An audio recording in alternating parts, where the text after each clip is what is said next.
sujet d'aujourd'hui, c'est l'essentiel pour vendre votre bien immobilier. Je suis Corinne Morin de chez Propriété Privée, ici à Blaye dans le 33. N'hésitez pas à me liker, à vous abonner, à écrire des commentaires, à poser vos questions, j'y répondrai sans problème. À télécharger mon guide sur l'estimation, le lien se trouve dans la description.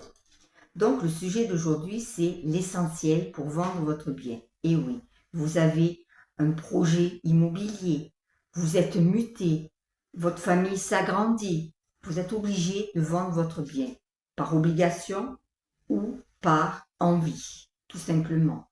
Je vais vous guider étape par étape pour vendre votre bien, car ce n'est pas toujours facile de partir d'un endroit où on a une histoire. Si votre bien pouvait parler, il en raconterait des histoires.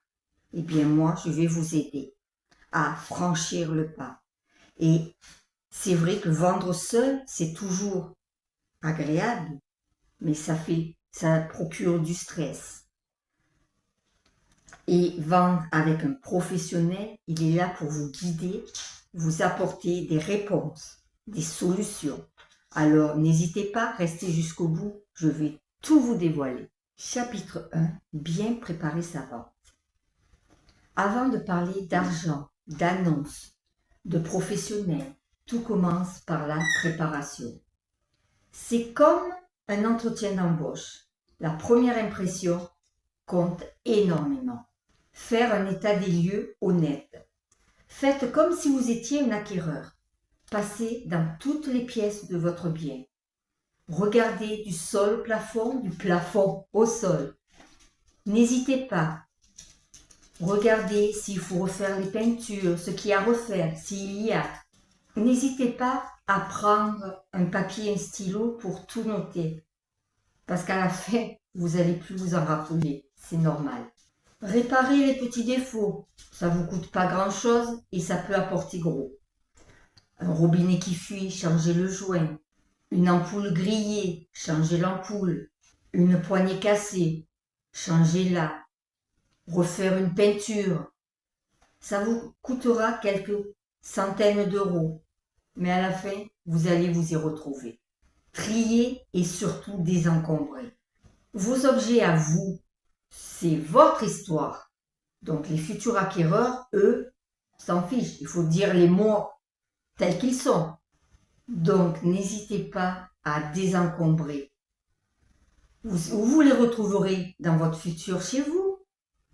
Vous remettrez les objets qui vous auront le plus plu. Rassemblez les documents importants, comme les diagnostics, le titre de propriété, toutes les factures si vous avez fait des travaux récents. Les futurs acquéreurs, eux, verront d'un bon œil et vous les demanderont certainement. Chapitre 2. Estimer le bon prix. Et ça, c'est le problème numéro 1, le blocage. Car si vous l'estimez trop haut, votre bien va rester des mois et des mois sur le marché et peut-être même pas arriver à le vendre. Un prix trop bas, vous allez perdre de l'argent. Connaître le prix du marché local. Regardez les annonces, les biens qui ont été vendus dans votre secteur, le prix du mètre carré, l'endroit, comparez les biens équivalents. N'hésitez pas à demander à un professionnel de vous faire une estimation, même à 2 ou 3 professionnels. Ça vous donnera déjà un prix de départ. Une astuce, le bon prix va vous déclencher des visites dans les 15 premiers jours. C'est pas négligeable ça. Chapitre 3, mettre en valeur son bien. On entre maintenant dans la mise en scène. Comment rendre son bien irrésistible? Le homestaging, qu'est-ce que c'est? C'est rendre votre bien plus joli avec un petit budget. Repeindre son mur parce qu'il est trop coloré. Mettre des couleurs neutres. Changer un rideau. Mettre une plante. Ce sont des petites choses, mais qui peuvent faire beaucoup, qui peuvent faire pencher la balance de votre côté. La luminosité. S'il pleut, c'est pas grave. Ouvrez les rideaux. Je dis pas les fenêtres, mais les rideaux, pour avoir beaucoup de luminosité. S'il faut, allumez la lumière si c'est trop sombre.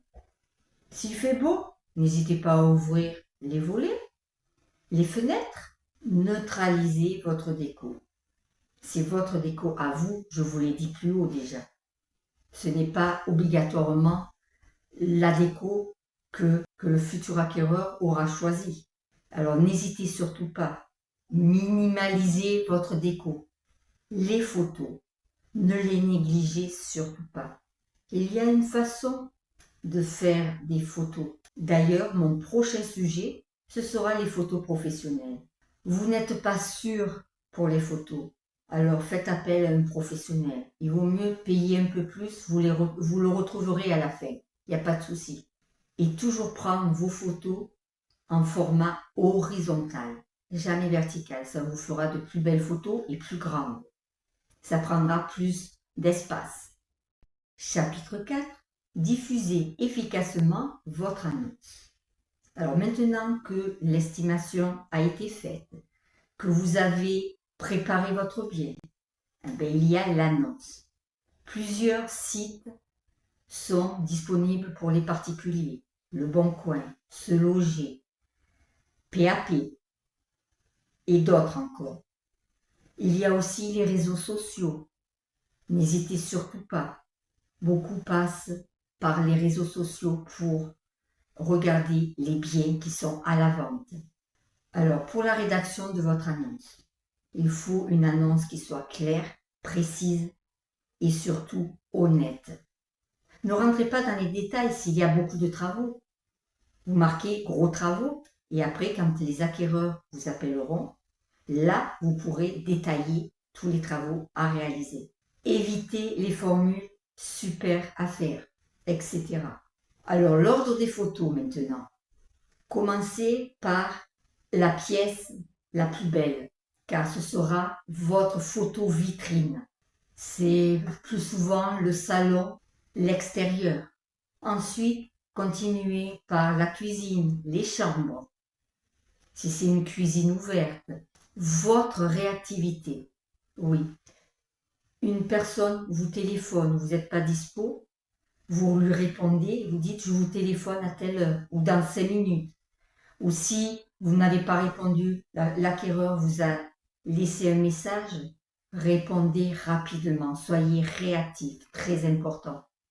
Sinon, il va passer à un autre bien. Chapitre 5, gérer les visites. Alors c'est primordial, car c'est là où l'acquéreur va tomber amoureux de votre bien ou pas. Préparez votre bien avant chaque visite, c'est-à-dire aérer, ranger, nettoyer, créer une atmosphère neutre, l'accueil. Ça aussi c'est primordial, parce qu'une personne qui vous accueille sans sourire, ça montre que vous le dérangez plus qu'autre chose. Ayez un joli sourire. C'est toujours plus agréable quand on parle à une personne avec le sourire que sans. Je peux vous l'assurer. Laissez les visiteurs se projeter dans votre bien. Ne les collez pas. Laissez-les poser toutes leurs questions. Et toujours soyez honnête à vos réponses. Dites-leur, surtout, vous avez posé toutes les questions qui vous passent par la tête. N'hésitez surtout pas. Après chaque visite, notez sur un papier. Oui, je dis toujours qu'il faut noter. Mais c'est primordial. Vous avez beaucoup de visiteurs. Vous avez beaucoup de travaux. Il faut les noter. Vous en rappellerez mieux par la suite. Ça n'empêche pas de prendre votre bout de papier pour dire voilà, il y a ça, ça, ça à faire. Ça, je n'en rien. Moi, la première, je le fais. Comme ça, je n'oublie rien. Je note tout, moi, de toute façon. Donc, n'hésitez pas à noter tous les retours des acquéreurs, des visiteurs. Le plus, mais le moins aussi. Ça peut vous aider pour les futures visites. Chapitre 6. Négocier et conclure sa vente. Ça y est, vous avez une offre. Chouette, chouette, chouette. Mais ce n'est pas fini. Est-ce que l'offre est au prix que vous l'avez demandé? Est-ce qu'elle est en dessous? Beaucoup ou pas? Savoir négocier. Souvent, les acquéreurs vont vous faire une offre en dessous de votre prix. Ils tentent. Quelquefois, ça fonctionne, quelquefois pas. Mais pour ça, si ça ne vous convient pas, vous pouvez faire une contre-offre. Pas de souci de ce côté-là. Surtout, ne le prenez pas mal. C'est normal, tout le monde essaie. Si vous êtes d'accord pour baisser le prix, préparez à l'avance votre prix le plus bas. Si vous ne voulez pas négocier, vous dites non, c'est à ce prix, terminé. Ça passe ou pas. Acceptez les offres sérieuses. C'est-à-dire, déjà, demandez à chaque visite si ils ont vu leur banquier ou un courtier, ou les deux. Parce que déjà, si le prêt est accepté, c'est déjà pas mal pour vous. Ensuite, le délai souhaité, quand ils veulent emménager, si ça peut vous convenir à vous aussi. Leur motivation, c'est très important la motivation.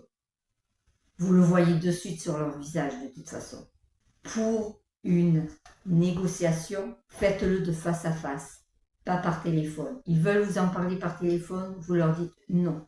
Le mieux, c'est de se rencontrer et d'en parler en face. Le compromis de vente. Une fois que vous êtes d'accord sur l'offre, impeccable, arrive le notaire, le compromis de vente. Déjà, vous, vendeur, une fois que vous avez signé l'offre, vous ne pouvez plus vous rétracter. Vous êtes obligé de vendre votre bien avec les acquéreurs qui ont signé. Par contre, les acquéreurs, eux, ont le droit à 10 jours de rétractation.